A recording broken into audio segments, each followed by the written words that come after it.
Hello and welcome back to Down the Track, and it's getting very interesting in the ICC Women's World Cup. Match is getting close. The fight for the semi-final spot is getting close as well. And apart from Australia, it's up for grabs now. A lot of teams can make this semi-final spot. There's Let's see how it goes. But yesterday we saw Australia confirming by beating South Africa. The Meg Lanning, man, what a player!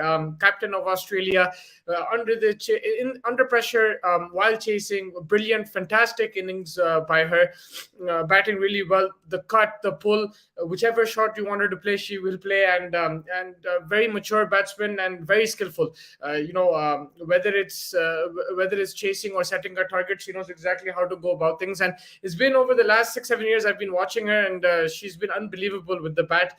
Even as a captain, she's very, very mature, very sorted in terms of her plan strategies, and she's leading this Australian team from the front. It's reminding us of the Ricky Ponting days, where everyone used to say Ponting has an amazing team, but he himself used to perform as well, and that's what Meg Lanning is doing. She's been performing over the years, and she's showing that, if the likes of Alyssa Healy gets out or Beth Mooney gets out, she's still there. The captain is there, and the captain will perform under pressure, and that's exactly what happened. Scoring 100, chasing 270, it's not easy, but she made it look very easy. And Australia have now confirmed their position in the semi-finals in this ICC Women's World Cup, and they're the team to beat. It's going to be very difficult to defeat Australia. They have the all-rounder sorted, batsmen sorted, bowler sorted, and whether it's chasing a high score or defending a low score, they're getting everything right in this World Cup, and they're a tough team to beat. Whether it was against England, whether New Zealand, India, now South Africa, they've beaten top class teams. And I think it's going to take a freak innings like that Harmanpreet Kaur innings in 2017 or something like that to defeat this Australian team. Otherwise, they're favorites to win this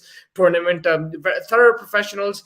Those lines and lengths are really good. They're coming with the proper plans with the bat. They're rotating the strike, scoring boundaries. They exactly know when to accelerate, when not to accelerate, and credit to them for that. Now, if you look at the semi-final, the other three semi-final spots, 2, 3, 4, I think there's 4 teams fighting for it, and those 4 teams are West Indies, South Africa, India, and England. Yes, New Zealand, they're still mathematically in it, but with the net run rate situation and after losing to England, it looks very, very difficult. They need a complete miracle to qualify New Zealand, and I think they're almost out of the tournament, if not, just have a 1% chance there. So the other 4 teams, a lot rests in their hands, and also rest in other people's hands. For India, if they beat South Africa, they will qualify because their net run rate is superior. If they lose, then they need South Africa to beat West Indies, or they need South Africa to beat West Indies, and that's how they will qualify. For England, they have 2 games against Bangladesh and Pakistan.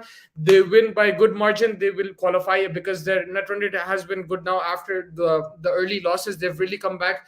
They've beaten some strong teams. They've beaten India, they've beaten New Zealand, and they're looking good again, and they will be a threat for other teams going on in this. In the semi-finals, they will, whoever they play, they will cause some issues if they do qualify, because they have that momentum now.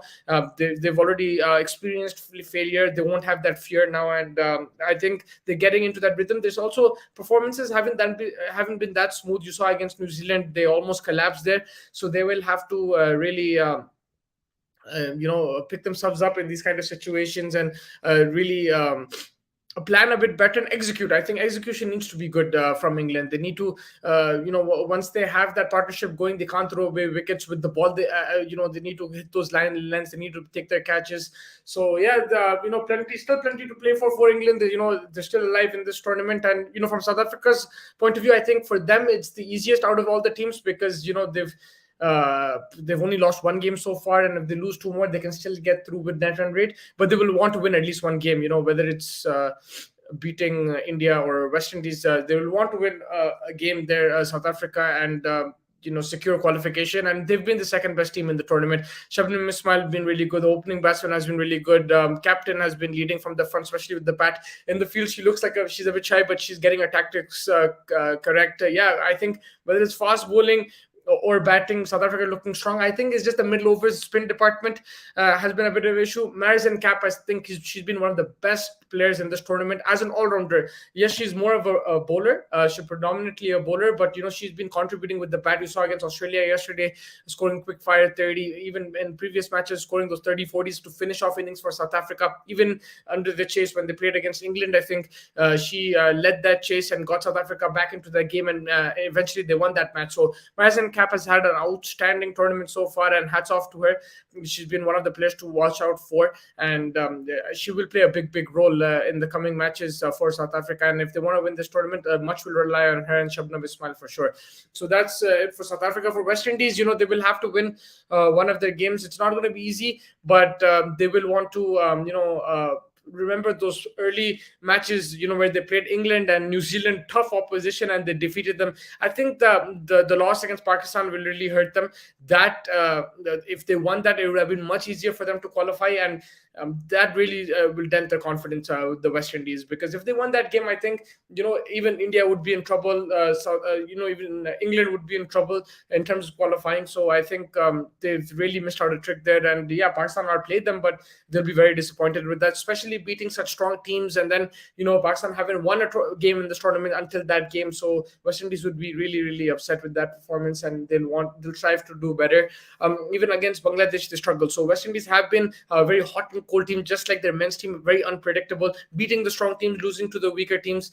I remember the West Indies in 2016, the men's team, they won the tournament, but they lost to Afghanistan. So there are, this women's team reminds me kind of like that. So they'll have to just find some consistency there and win the remaining games, and then let's see what happens. But the only problem with the West Indies is that their net run rate is not going to support them, and it's going to be difficult for them to qualify if they do lose their game. And net run rate is that issue. From India side of things, like I mentioned before, they win, they beat South Africa, they qualify.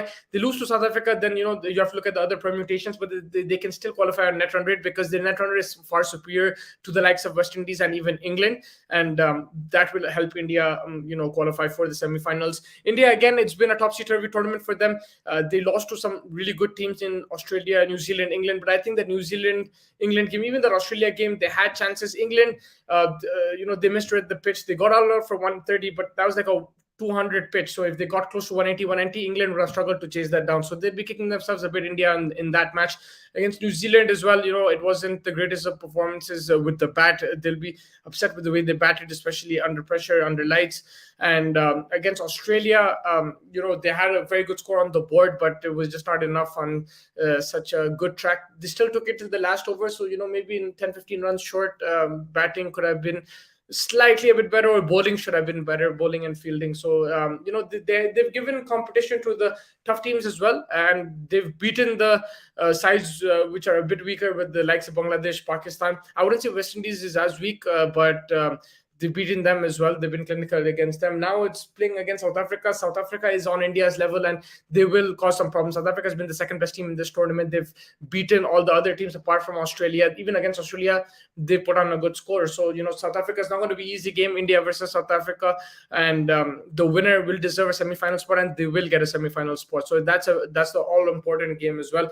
And yeah, a lot to play for. Let's see what happens. It's been a great tournament. So many last over finishes, last ball finishes.